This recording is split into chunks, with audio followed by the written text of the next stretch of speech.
नमस्कार, disclosure with Vinod में आपका स्वागत है। और आज के हमारे खास मेहमान है शायद बशारत बुखारी। बुखारी साहब, आपका स्वागत है। जी, आपका शुक्रिया विनोद जी, आजकल आप सुर्खियों में हैं। पार्टी कहती है एक्सपेल किया, लेकिन आपने पहले से ही कह दिया कि मैंने किनारा कर रखा है। जी। असल में क्या है? सबसे पहली बात कि मैं शुक्रिया करना चाहूँगा क्योंकि मैंने तो एक दिन पहले मेरे ख्याल से न्यूज़ 18 को मैंने कोई कमेंट दे रहे पूछ रहे थे, तो मैंने उसमें ये बता दिया था कि मैंने पार्टी से किनारा कशी इख्तियार कर ली है। जी। लेकिन अब जो इन्होंने किया तो उससे क्या हुआ कि उससे खबरों में आ गया मैं पूरी तरह से। और जी। कल से चल रहा है मेरा नाम दाएं बाएं। और यही वजह है कि आप शायद आप भी मेरा इंटरव्यू ले रहे हैं, तो जी। इसके लिए मैं उनका शुक्रगुजार हूँ। कम से कम मौका तो मिला आपसे दोबारा बात करने का। जी। बशारत साहब, ये कहा जाता है कि कहीं ना कहीं आप पीपुल्स कॉन्फ्रेंस में रह कर के सरकार की नीतियों को या फिर बीजेपी को क्रिटिसाइज करते थे। शायद ये अच्छा नहीं लगता था पीसी को, या पीसी के जो हेड है सज्जाद गढ़ी लोन को। हमारा देखिए, मैं आपको एक बात बताता हूँ जी। हमारे पास डाइकोटमी नहीं होनी चाहिए। जब हम लोगों में जाते हैं, जब हम बात करते हैं, जब हम लोगों से मिलते हैं या जब इलेक्शन लड़ते हैं, तो हम वहाँ पे बहुत सारी बातें करते हैं जो शायद हम अंदर नहीं करते हैं बाद में। जी। आपको याद होगा जब मैं मिनिस्टर भी था तो मुझे भुगतना पड़ा, क्योंकि मैंने जो लोगों के साथ बात की थी या जो वादा किया था या जिस पे वोट लिया था, तो मैंने कोशिश की कि मैं उस पे डटा रह के काम करूँ।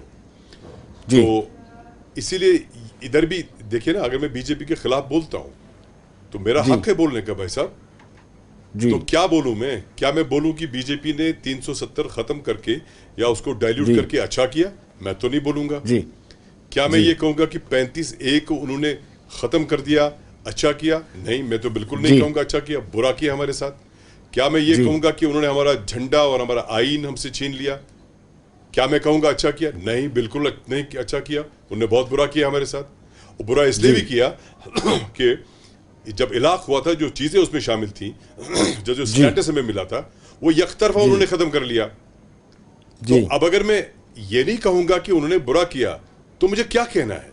मिसाल के तौर पर अब जब लोग भी कह रहे हैं गलत है, लोग भी नाला है, लोगों को भी फील है, लोगों को अफसोस है, और हम भी उस पर डटे रहे कि हाँ जी अफसोस है, तो बात तो करनी है। अगर बीजेपी की सरकार जो इस वक्त जम्मू व कश्मीर में है, जो डायरेक्ट रूल है गवर्नमेंट ऑफ इंडिया का, अब जब उनका पॉलिसी या उनका प्रोग्राम जो हमारे हक में नहीं होगा, जिससे लोगों को तकलीफ होगी, तो बशारत बुखारी तो बोलेगा ही बोलेगा। कमवट में मैं तो डरता सिर्फ अल्लाह ताला की जात से हूं जी।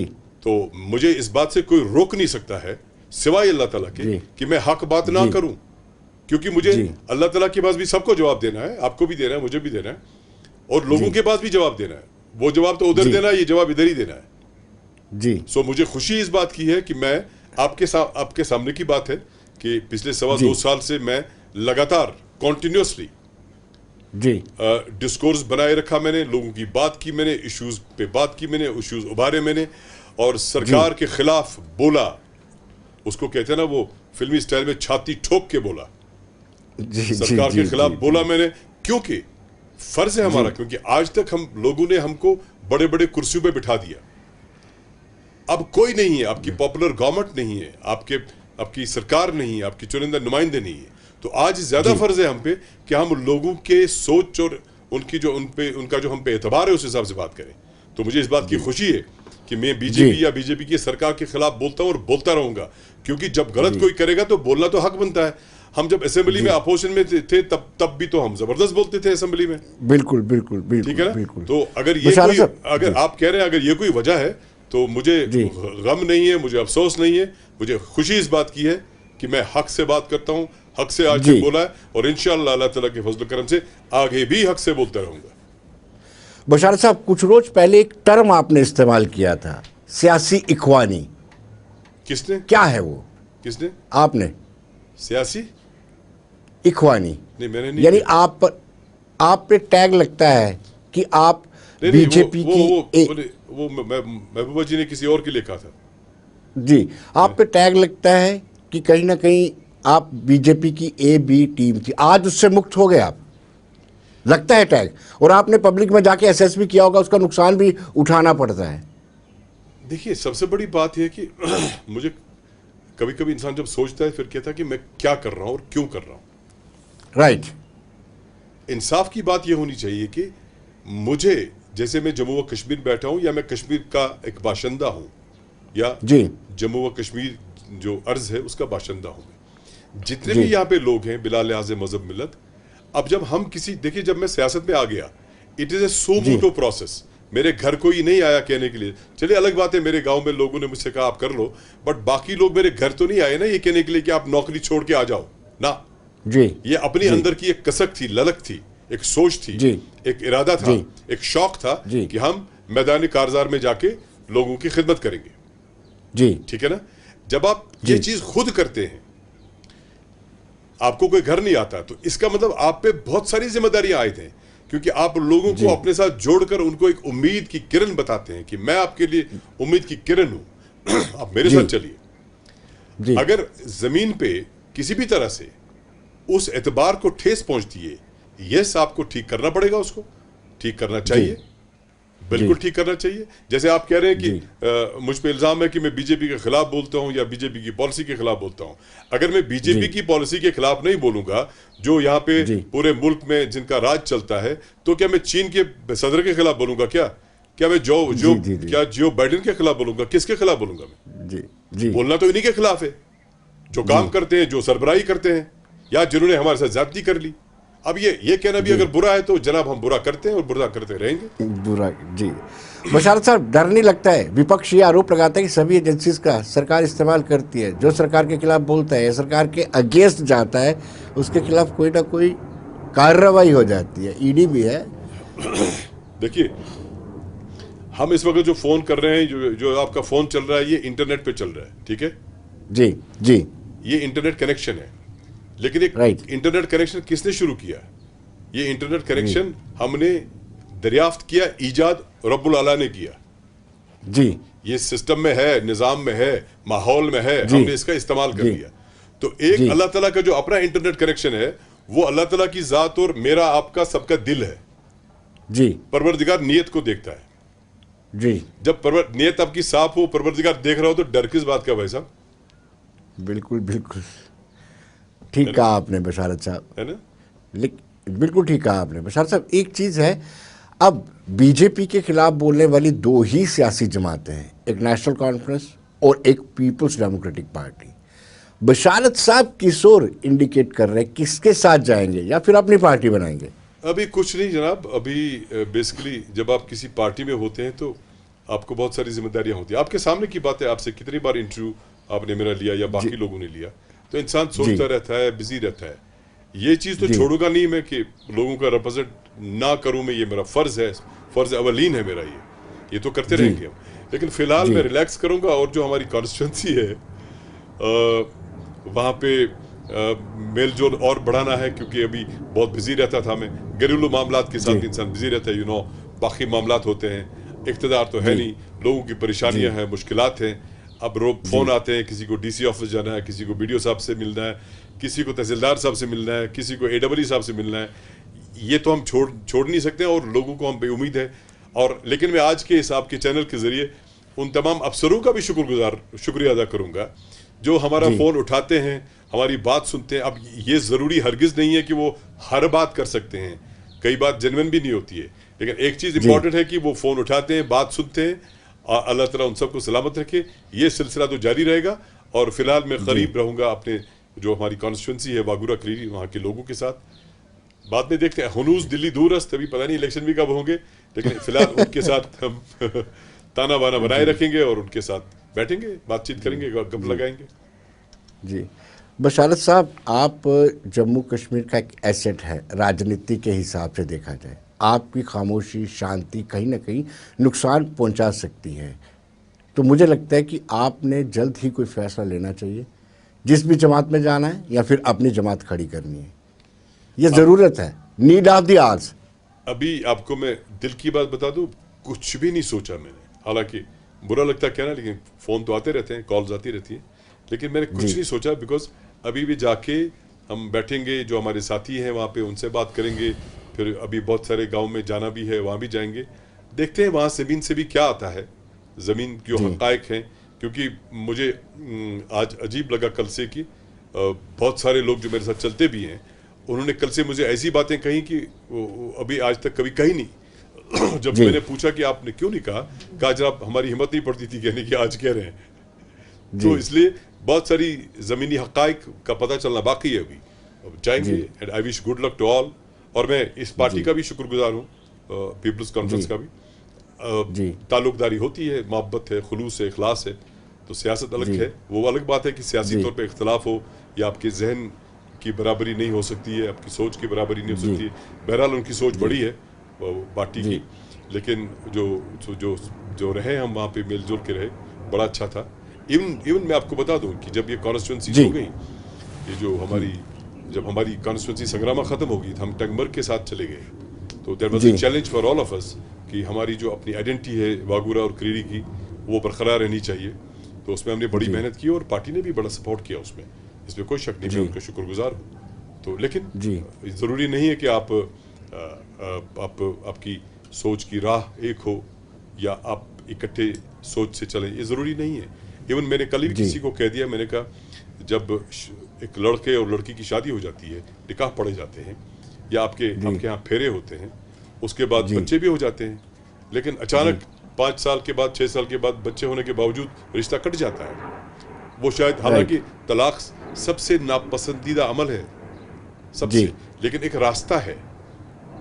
नो डाउट अल्लाह ताला के नज़दीक नापसंदीदा अमल है, लेकिन रास्ता है। अगर बात नहीं बन जाती, अगर मुश्किलात आ जाती है, सो ये किसी चीज़ को से रिश्ता तोड़ना या वो चीज़, ये एक नापसंदीदा अमल हो सकता है। जैसे मैंने परसों अनाउंस कर दिया कि मैं दूर हूँ, मैंने दूरी बनाई है, या मैं किनारा कशी इख्तियार कर ली है। ये हो सकता है कि मेरा भी किसी और का भी दिल दुख सकता है, लेकिन कभी कभी ऐसा होता है कि ये बेहतरी के लिए होता है। ये बेहतरी के लिए होता है। और आई विश देम गुड लक, उनको भी, सजाद साहब को भी, उनकी पूरी पार्टी को I wish them good luck. Allah उनको सलामत रखे, जिंदा रखे, सेहत से रखे, आबाद रखे, और बाकी सब लोगों को आबाद रखे। और हम जो जम्मू कश्मीर के लोग हैं या बिलखुसूस कश्मीर के लोग हैं, पकड़ दकड़ है, खामखा किसी ने अगर 20 साल पहले भी कहीं बात हो उसको भी पकड़ के ले जाते हैं। किसी ने 30 साल पहले किसी को सलाम किया होगा, वो सलाम भी कहीं रजिस्टर है तो उसको भी पकड़ ले जाते हैं। वो भी रजिस्टर, वो भी, हाँ, कोई ये नहीं है। तो इससे क्या होता है कि सुनिए ना, उनके बच्चों के बच्चे जो आज दादा हैं, नाना हैं, वो अपने बच्चों के साथ क्या करेंगे। बशार साहब पूरी लाइन जो है पीडीपी की टो कर रहे हैं, और आप, मुझे लगता है जो सोर्सेज बता रहे हैं, महबूबा ने भी आपके साथ संपर्क साधा है। नहीं, मैं किसी की लाइन टो नहीं कर रहा हूँ। ये जो मैं वो बातें कह रहा हूँ जो मैंने आपके साथ पहले की हैं एज पीपल्स कॉन्फ्रेंस के प्लेटफॉर्म पे, आपके सामने की हैं, आपसे की हैं बातें मैंने। आप ही है ना विनोद जी, आप ही है ना? जी जी जी, तो आप ही से तो बात की है मैंने। मुझे ये भी इल्जाम है कि मैंने वो वेस्ट पाकिस्तान वालों के साथ आप पे बात की थी, उनके शायद खिलाफ हो गया। तो बात तो हक की है ना, जो मैंने आपसे बात की वो हक की बात की मैंने। नो डाउट कभी कभी ऐसा होता है कि हक की बात 10 लोगों को अच्छी लगती है, 2 को नहीं लगती है। जिनको नहीं अच्छी लगती है उनसे माफी मांगेंगे, लेकिन हक बात तो हक बात है ना। मैं कहता हूं कि यहाँ पे इतने सारे मसाइल है, इतनी सारी परेशानियां हैं, इतने सारे मामलात हैं लोगों के। मैं दुआ करता हूं कि हम सब इन मुश्किलात से, इन मामलात से जूझ के बाहर निकल जाएं और अल्लाह ताला हम सबको सलामत रखे, आबाद रखे, और जितनी भी परेशानियां हैं वो सब दूर हो जाए। और आप भी दुआ कीजिए। जी, दुआ करूंगा, मैं ज़रूर करूंगा। लेकिन आपने असल सवाल खा दिया। जी, मैंने कहा था कुछ पीडीपी वाले संपर्क में आपके संपर्क, दाएं बाएं बहुत सारे दोस्त हैं, बात करते हैं, फ़ोन करते रहते हैं। अगर कोई, जैसे मैंने पार्टी छोड़ दी, डज दैट मीन कि मेरे ताल्लुकात ख़त्म हो गए लोगों के साथ? नहीं, पार्टी छोड़ दी, ताल्लुकात तो ताल्लुकात है, इंसानी ताल्लुकात है, इंसानी रिश्ते हैं, पड़ोसी हैं, बाकी मामलात हैं, तो रिश्ते थोड़ी टूट जाते हैं इंसान के, बातें होती रहती हैं। जी बशारत साहब, आप जिन पर ABC टीम होने का आरोप लगता है, जैसे पीपल्स कॉन्फ्रेंस, अपनी पार्टी, आज़ाद पार्टी, इनका क्या मुस्तकबिल कश्मीर में देखते हैं आप? क्या लगता है आपको? मुझे इस बात से भी इत्तेफाक नहीं है। मैं आपको बताऊंगा क्यों जनाब। जी, चाहे कभी कांग्रेस थी, कभी जनता दल थी, कभी फिर क्या बोलते हैं उसको, बीजेपी है, या कभी कोई कोलिशन NDA, वो क्या दूसरी थी एक UPA। ये सारे हम एक निज़ाम, आपको एक्सेप्ट करना पड़ेगा ना, ये सारे निज़ाम में रहते हैं। ठीक है जी तो जब सारी पार्टीज यहाँ पे इलेक्शन लड़ती हैं, वो पार्टी एक आइन के तहत इलेक्शन लड़ती है। जी जिसको आप सी बताएं वो भी उसी आइन के तहत रहता है, जिसको आप ए बताएं वो भी उसी आइन के तहत इलेक्शन लड़ता है ना? जी जी और जी, कल को जी, जब फॉर्म भरते वक्त ओथ लेते हैं तो उसी आइन के तहत, जब इलेक्ट होने के बाद ओथ लेते हैं तो उसी आइन के तहत, या फिर अगर जी मिनिस्टर बनते हैं तो ओथ लेते हैं उसी आइन के तहत। जी तो जब ये सारा एक ही माजरा है, जी एक ही झंडे के तहत आप रहते हैं, आप यूनियन ऑफ इंडिया में रहते हैं, आप पर इस वक्त वही कानून वही आइन लागू है ना? जी आपकी स्कीम्स वहीं से आ रही हैं, चाहे नबार्ड हो, चाहे सीआरएफ हो, चाहे एनआरडीडब्ल्यू जो भी है, चाहे आपका रूरल डेवलपमेंट में। तो आप एक निज़ाम में रहते हैं। मेरा कहने का मतलब आप एक मुल्क में रहते हैं, एक निज़ाम में रहते हैं। उसमें जो भी बातें आप करते हैं सब इकट्ठे करते हैं, एक ही लाइन पे चलते हैं। कल इलेक्शन होगा, सब लोग वोट डालेंगे सब लोग वोट मांगेंगे, सब लोगों का निशान होगा। तो ठीक है, अगर किसी को इससे आराम मिलता है, कोई ए है, कोई बी है, कोई सी है, मुझे उससे कोई गर्ज नहीं है। लेकिन एक चीज़ है कि मैं फ्यूचर पूछ रहा था, इन सियासी जमातों का फ्यूचर क्या लगता है आपको? ये बात कहना तो इसके लिए इंसान को नज़र इतनी साफ होनी चाहिए कि वो दीवार में से भी देख सके। मेरी नज़र इतनी साफ नहीं है, न मैं कोई फ़कीर खुदा हूँ, मैं एक हकीर सा मुसलमान हूँ, इंसान हूँ। हाँ, एक चीज़ ज़रूर कहूँगा कि इसका सबका फैसला लोग खुद करेंगे बज़रिए बैलेट, उस पर एतमाद रखिए। लेकिन बशारत साहब, कहीं ना कहीं लोगों में निराशा ज़रूर है इस सरकार को लेकर के। उसकी बड़ी वजह यह है कि हमें कहीं ना कहीं इनजस्टिस हमारे साथ हो रहा है कि यहाँ पर इलेक्शन नहीं हो रहे हैं। असेंबली इलेक्शन नहीं होने के कारण एडमिनिस्ट्रेशन और आवाम के बीच में बहुत सारा फासला लगातार बढ़ता जा रहा है। क्या कहेंगे?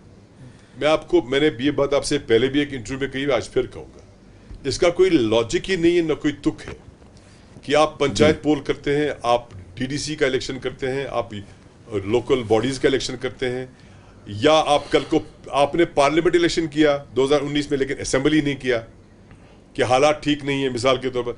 अब मुझे बताइए, आप खुदा रहा, यही बात कहते कहते मैं हो गया ना, क्या बदनाम हो गया मैं? जी मुझे बताइए खुदा रहा, एक पोलिंग बूथ पे एक प्रिजाइडिंग ऑफिसर होता है, उसके बाकी अमला होता है, मुख्तलिफ पार्टीज के एजेंट होते हैं, और एक मशीन होती है जहां पे आप बटन दबाते हैं। तो गवर्नमेंट ऑफ इंडिया के लिए ये हमारे लिए अफसोस है कि गवर्नमेंट ऑफ इंडिया या बीजेपी सरकार जो आप कहें, वो एक बूथ एक मशीन लगाते हैं, ईवीएम, इलेक्ट्रॉनिक वोटिंग मशीन। उस एक मशीन जो पार्लियामेंट इलेक्शन के लिए है, उसके लिए हालात साजगार हैं, और वहीं पर जब आपको असेंबली के लिए ईवीएम या इलेक्ट्रॉनिक वोटिंग मशीन लगाना है, आप कहते हैं हालात खराब है, प्रिजाइडिंग अफसर के लिए भी, अमले के लिए भी, एजेंट्स के लिए भी। ये क्या लॉजिक है इसमें भाई? जी कैसे आप इसको, अब ये देखिए ना, मुझे लगता है कि बीजेपी को पूरे जम्मू और कश्मीर के लिए बीजेपी को पूरे मुल्क के सामने जवाब देना पड़ेगा। बिकॉज इस मुल्क के लोग सोच समझ वाले भी हैं। ऐसा नहीं है कि सारे वो क्या बोलते हैं कि हिलते रहेंगे इनकी बात पे, ऐसा नहीं है। इनको जवाब देना पड़ेगा, क्योंकि कैसे आप एक निज़ाम में, कैसे आप एक, मैं इन ये जो आप बाबू कहते हैं, बाकी कहते हैं, मैं इनको भी बुरा भला नहीं कहता हूं। इसलिए नहीं कहता हूं क्योंकि जब हमारी सरकार थी ये हमारे साथ थे, जब किसी और पार्टी की सरकार थी ये उनके साथ थे, काम करते थे। आज डायरेक्ट गवर्नमेंट ऑफ इंडिया की सरकार है तो उनके साथ काम कर रहे हैं। मसला वो नहीं है, मसला जब कल को इलेक्शन होगा, सरकार आएगी, तब भी ये काम करेंगे। लेकिन सवाल यह है कि आपके पास इलेक्शन नहीं है, चुनिंदा नुमाइंदे नहीं है, तो ये कैसे आप इसको जस्ट, मुझे नहीं समझ आता है कि प्राइम मिनिस्टर साहब या ये हमारे होम मिनिस्टर साहब कैसे जस्टिफाई करेंगे इसको कि आपने सिलेक्टेड लोग रखे हैं और वो सरकार चला रहे हैं, और वो मेरा फैसला लेते हैं या आपका फैसला लेते हैं, कि जबकि वो फैसला जो चुनिंदा नुमाइंदा होता है वो 50 बार सोचता है कि जो हम सरकार में बैठ के या असेंबली में बात करके जो बात करेंगे हम या फैसला लेंगे, क्या हमें लोगों ने इस बात के लिए मैंडेट दिया है या नहीं। हाँ। बिल्कुल। क्या जो हम फैसला करते हैं, क्या ये लोगों के ये ख्वाहिश के मुताबिक है या नहीं है? ये बात तो इलेक्टेड रिप्रेजेंटेटिव्स को पता होती है, वो घर घर जाते हैं। अब कोई बाहर से आके यहाँ पे सरकार चलाएगा 2 मिनट के लिए, उसको क्या पता होगा कि मेरे गांव में क्या जरूरत है, उसको कौन ब्रीफ करेगा? जी। अब ये गवर्नमेंट ऑफ इंडिया, ये बीजेपी कैसे, आप देखिए जम्मू में देखिए हालत क्या है, परेशान है लोग सारे। क्योंकि कोई सुनवाई नहीं है कहीं। जी तो इसका दोष अगर है तो मुझे लगता है कि गवर्नमेंट ऑफ इंडिया को लेना चाहिए कॉल, एक दे मस्ट थिंक अबाउट जी इट कि इलेक्शन के बारे में इनको बात करनी चाहिए। कब तक ये ऐसे जी। निजाम चलेगा? और यहाँ पे बशारत लोगों साहब, को जी जी। जी जी बशारत साहब, आप बड़े तजुर्बाकार सियासतदान है, सीजनड पॉलिटिशियन है, आपको क्या लगता है कि यूनियन गवर्नमेंट की इंटेंशन क्या है? ये तो तय है कि इलेक्शन कमीशन ऑफ इंडिया करवाता है, लेकिन इशारा तो सरकार ही देती है। क्या इंटेंशन लगती है, क्यों इतना लिंगर ऑन किया जा रहा है? और दूसरा सवाल साथ ही साथ, जितना लिंगर ऑन करेंगे मुझे लगता है भारतीय जनता पार्टी को नुकसान होगा। नुकसान क्या होगा, उनको क्या नहीं होगा ये वो जाने, लेकिन ये है कि वो हमें मार रहे हैं, बस इतना उनको मजा आ रहा है। जी जब सरकार नहीं अपनी है, कुछ नहीं है, ऊपर का रूल है, ऑब्वियसली उनको मजा आ रहा होगा। जी ये auto, it is sort of N autocratic rule. Right right. तो ऑटोक्रेसी में तो मजा ही मजा है उनके लिए जो ये चलाते हैं, लोगों को तो मजा होता ही नहीं है। जी बशारत साहब, कितना नुकसान होता है किस चीज से? ये जो एक ब्यूरोक्रेटिक सेटअप होता है? हम अक्सर जब बात करते हैं कि वर्स्ट से वर्स्ट गवर्नमेंट हो, ऐसे ब्यूरोक्रेटिक सेटअप से बहुत ज़्यादा बेहतर होती है। और हम जब लोगों को साथ जोड़ने की बात करते हैं तो ऐसा बीच में पास आ जाता है, तो कहीं ना कहीं नुकसान तो होता है। जो एक कोशिशें की जाती हैं। नहीं देखिए, मैं ये कह रहा हूं कि मिसाल के तौर पर कल को कोई 2014 या 15 या 18 या 20 के बैच का आईएएस ऑफिसर है 2 मिनट के लिए, जी वो आके हमारा डिप्टी कमिश्नर बनता है। जी पब्लिक रिप्रेजेंटेटिव कहीं नहीं है और उसका डायरेक्ट कांटेक्ट है सेक्रेटरीट के साथ। जी सेक्रेटरीट में भी एक ऑफिसर है जो 4 साल या 5 साल 10 साल बाहर बैठा है, रहा है, आके अब जी। वो सेक्रेटरी बन गया। अब जी। इनको भी आप कितना दोषी ठहराएंगे? ये तो उतना ही काम करेंगे ना, उतना ही देखेंगे जो उनको दिखता है जी या जो फाइल पर है। जी अब अगर कोई मिनिस्टर होता है और सेक्रेटरी होता है तो कोई फैसला लेना होता है या फाइल होती है, तो मिनिस्टर तो जी। 50 चीजें उससे पूछता है कि वहां क्या चीज है, यहां क्या होगा, उधर ये प्रॉब्लम है, उसको कैसे टैकल करेंगे। अब आप डिप्टी कमिश्नर जो नया लड़का आया, लड़की आई है, वो डीसी है, अल्लाह सलामत रखे सबको, उसको आप क्या दोषी देंगे कि स्रंज इलाका कहां पे है, या उसको आप क्या बताएंगे कि बटपत्री कहां पे है, कि वहां पे ये चीज है, उसको क्या कर रहे हो? ही और शी डजंट नो, उसको टाइम लगेगा। बट गाइडेंस और पैटर्नेज जो होती है वो पॉलिटिकल सिस्टम की होती है, वो जिनको लोग चुनते हैं, चुनिंदा नुमाइंदे। जैसे आप एमएलसी देखते हैं, हमारे पास एमएलसी भी होते थे, है ना? अपर हाउस होता था, हाउस ऑफ एल्डर्स जिसको हम कहते थे। देखिए ना, हमारे पास 125 मेंबर थे, 89 एमएलएज, 87 प्लस 2 नॉमिनेटेड और 36 एमएलसीज, तो 125 टोटल टीमें थे हमारे पास।